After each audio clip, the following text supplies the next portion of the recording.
Hello, we're live. Hello. If you're joining me as you come on, please say hello. We're talking this evening about adrenal fatigue, the stress response in your nervous system. I want you to really see what happens and what happens when you stay in stress mode in your body. So, if you're just joining in, welcome. My name is Linda Downey. I am a transformational health coach. I work with people to really transform their body and their thinking. I use a lot of spirituality in the work that I do with people because my background in health and as a functional health practitioner has brought me to this place in my journey and the work that I do with my clients, as I think the best place to get the results that you want in your body and in your life. So stress is a common thing, but it's not a normal thing. I mean, it's normal if it only lasts for a short amount of time and then you go back into rest and calmness, but that's not what happens. So the way that we are used to living our lives is not really the normal way that we're meant to live and the way our bodies are designed. So I want to go through that with you tonight. I have a chart I'm going to show you to help you understand what's happening in your body. And if you listen live, I would love for you to say hello. This is streaming in multiple places and it's a podcast episode. So I might not see you right away, but I will do my best to get back as soon as possible. Or if you watch the replay later, please say hello and any questions. Okay. So as people are dropping in now, I see some people coming on. Again, I just want to say that the topic of this conversation is the nervous system. When the adrenals are staying in fight or flight mode and you're staying in stress, what's happening in your body? Okay, so I have a chart for you that I think, if I can make it big enough, will be helpful for you to see. So hopefully this is big enough. And I can't see comments right now or questions until I take it off the screen. So I'll check for comments later. But here, this is a graph that really tells you what's going on in your body. So I want to walk through it with you, okay? Down here in the green zone is when you're calm and peaceful, the way we're meant to be living most of the time. So if nothing was going on in your life and you were kind of chill, you would be in what's called safety here. So you'd be feeling safe. You would be feeling like there's nothing to be upset about, etc. And what we experience when we're in that place, first of all, the vagus nerve is the predominant part of your nervous system when you're in this peaceful place.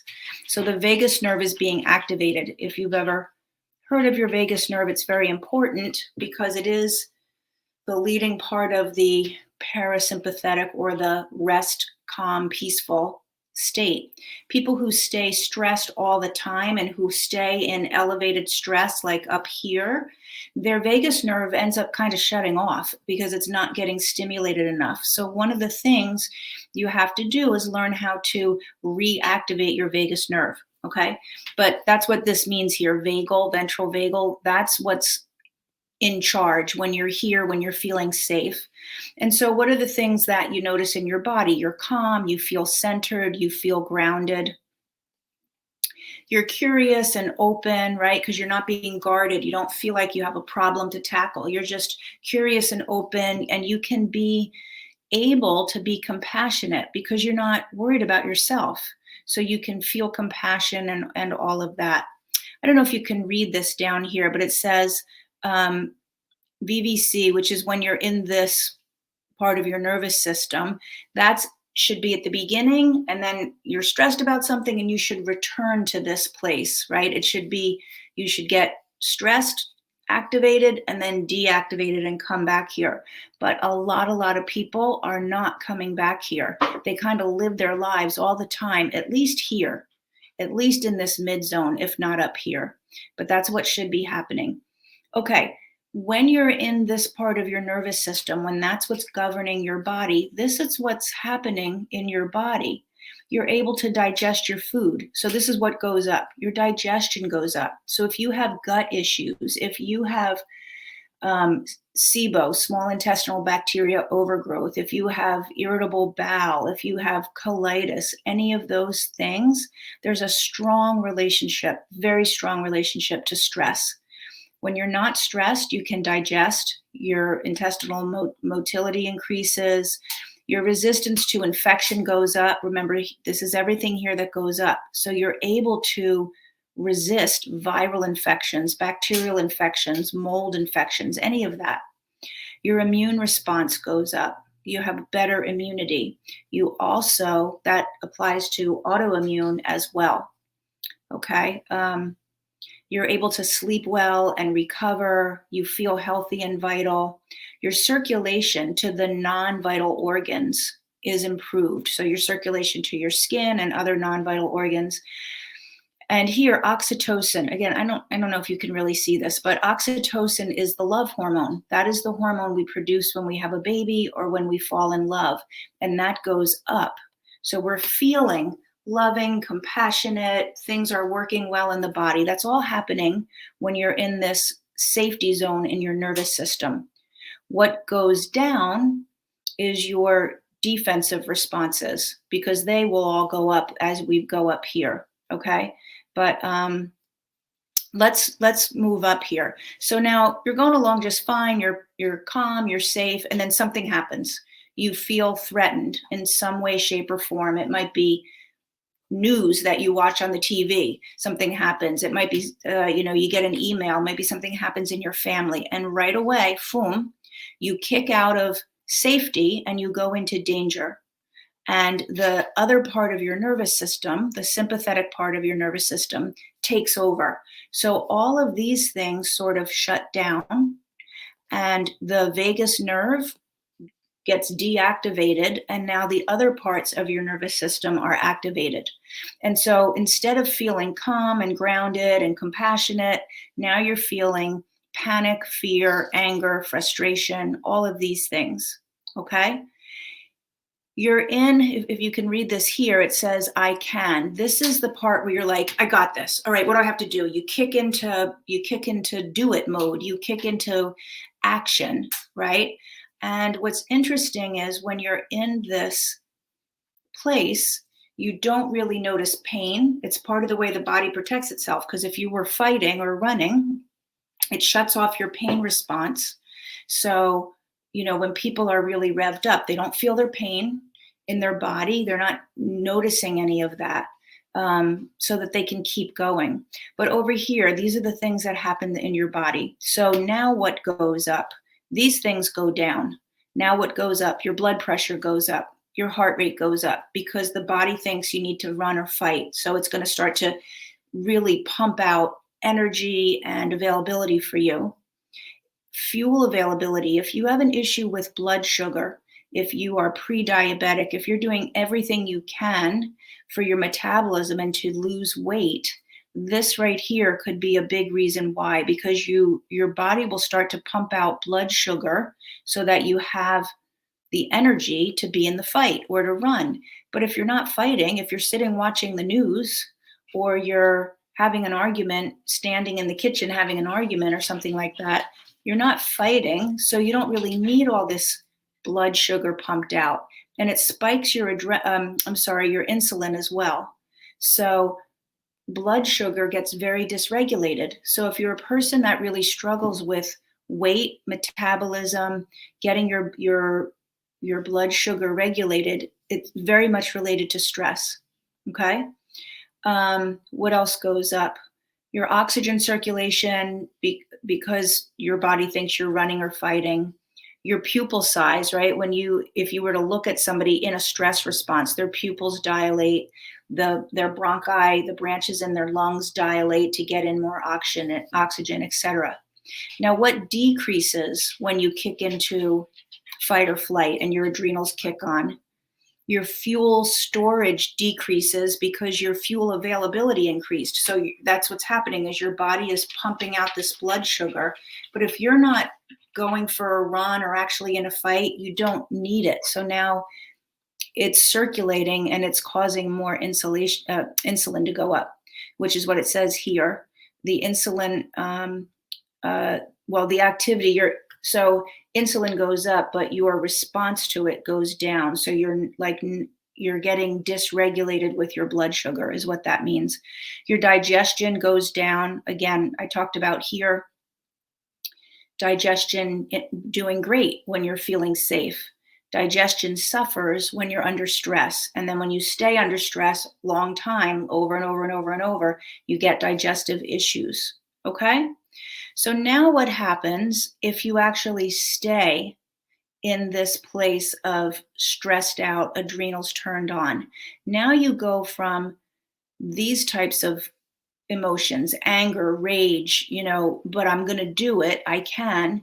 Now you kind of like shut down and it goes into freeze mode. This is when you've been stressed for too long. I remember those, if anybody's watching and you know me or you've been following me, I have a daughter who passed away and she was in the hospital most of her life. And I remember the first few years, like we didn't know there was going to be a problem. And so we were just, I had this baby and she was in the hospital fighting for her life. And I remember being in this kind of freeze place, like everything seemed surreal.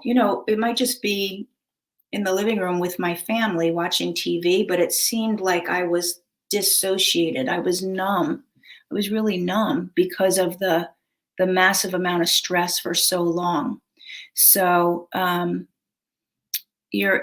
this becomes a life-threatening, and that sounds dramatic, but it actually really is life-threatening. Here, you're just in danger mode, but here you're like, my life is threatened. I cannot sustain this any longer, and the body recognizes that. So the types of emotions, instead of these, you're feeling depressed, helpless, hopelessness. You feel shame about your life. You feel shut down. And the body is actually preparing for death. And sometimes people themselves are, because if this has gone on long enough, they're so shut down. It's like that's the only place left to go. You cannot stay up here. You just can't. And if you've experienced that, you know that that's what it feels like. I can't do this any longer. Over here, what happens is fuel storage and insulin activity. So now the fuel that got pumped out for you to fight or flight is now going back into storage because you never really went for a run or fought or anything. It didn't get utilized. So now it's getting pumped back into storage. So there's that blood sugar wonkiness again. The insulin is kicking in to get that blood sugar stored again into your body fat. That's why with chronic stress, we tend to put weight on. Besides the fact that we tend to eat comfort foods just to make ourselves feel better and to get a hit of dopamine. But actually, what's happening from your nervous system is causing weight gain. You get immobilized, like your behavior, you can't take action. You might have things you need to do and you're just not doing them because you can't get yourself going. You're sort of numbed out, and that's part of the nervous system's job is to, it's like, think of an animal. Think of like, I don't know, a zebra out in the African plains and a lion chasing them. The zebra kicks into running, right? Flight, but the lion catches him, let's say. There's those moments when the lion catches the zebra, but the zebra is not dead. They would go into this freeze mode. They just sort of numb out to protect. It's the way that the brain and the nervous system protects from actually feeling and experiencing what's happening. So they're not dead yet, but they're immobilized. That's what happens with us. The same thing happens with us. So what else do we see here? That's to really, be able to tolerate the pain of whatever you're dealing with. And then what goes down is your muscle tone, your facial expression, your heart rate and your blood pressure are going to drop because you didn't need them now. So you're like kind of immobilized, but your breathing gets very shallow. You start to take yourself away from social behavior. You don't, go out as much. You say no to things. You isolate. All of those things are happening when you've been stressed out for so long.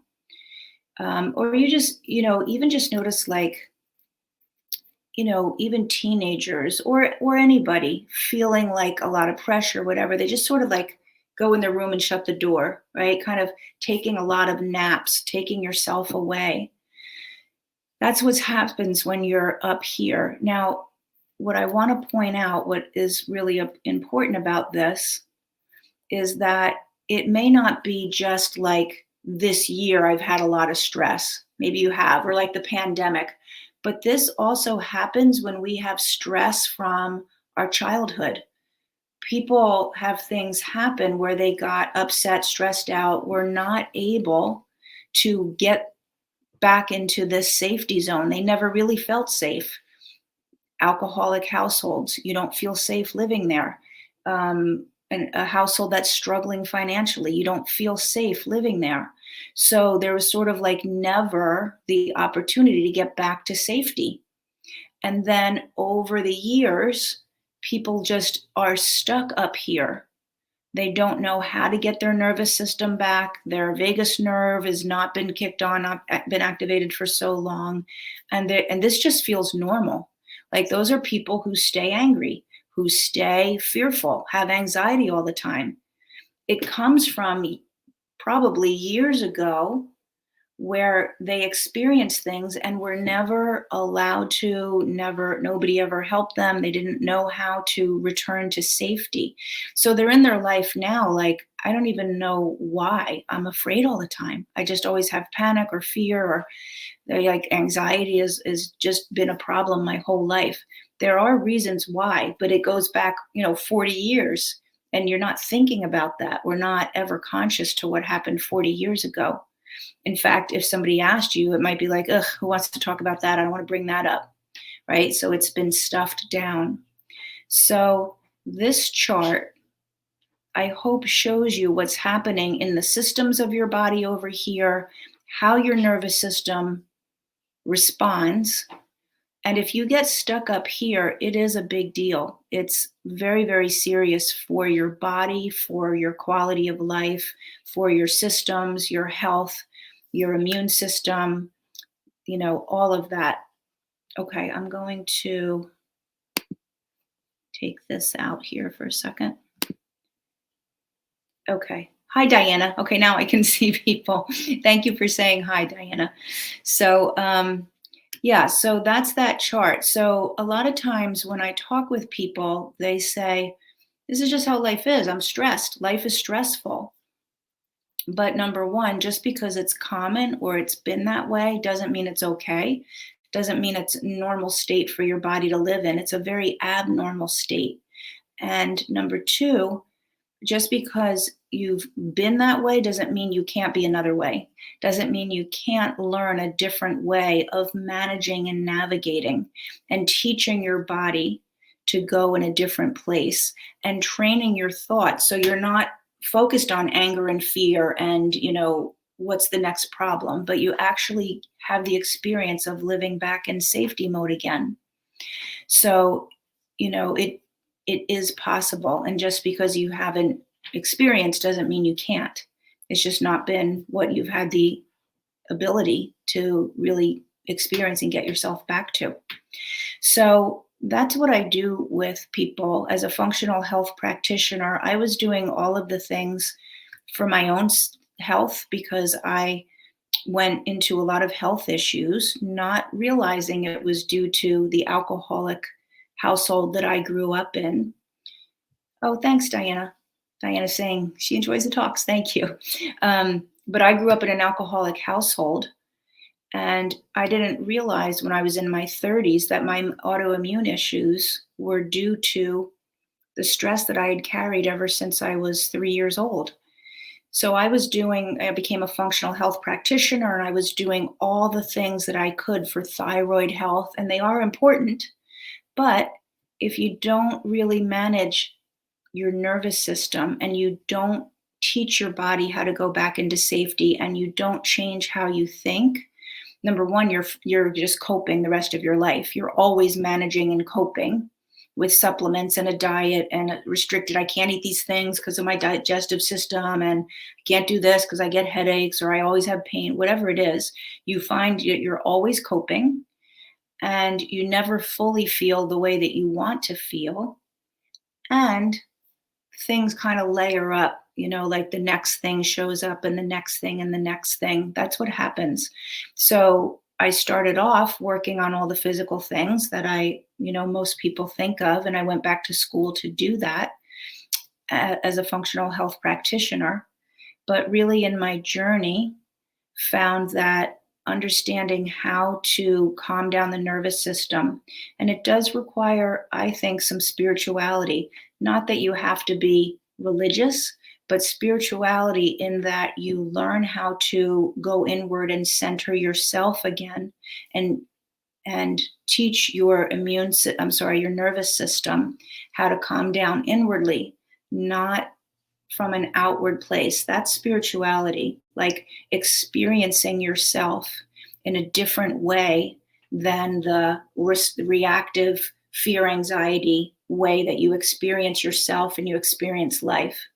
So when you can actually have the experience of yourself as not reactive and grounded and centered and finding safety regardless of what's going on, that's a spiritual component. That's a spiritual experience. And it's, to my mind, what really has to happen to get your nervous system to calm down. So that's what I wanted to share with you tonight. That is the work that I do. If you have any questions about that, I'd be happy to speak with you. And also in May, I have 2 new programs. I always have my regular foundation work, which is really all about this going on, but I have 2 new programs starting in May that are a bit more spiritual for sure than just working on the nervous system. So if you're interested in any of that, keep your eye out for the links or send me a message. Okay. But I hope you understand a little bit more about what's actually happening in the systems of your body when you stay stressed all the time. So thank you for saying hi, Diana, and anybody else who watches, and I'll look for comments and I'll make sure to answer them. Okay. Great. Have a good night.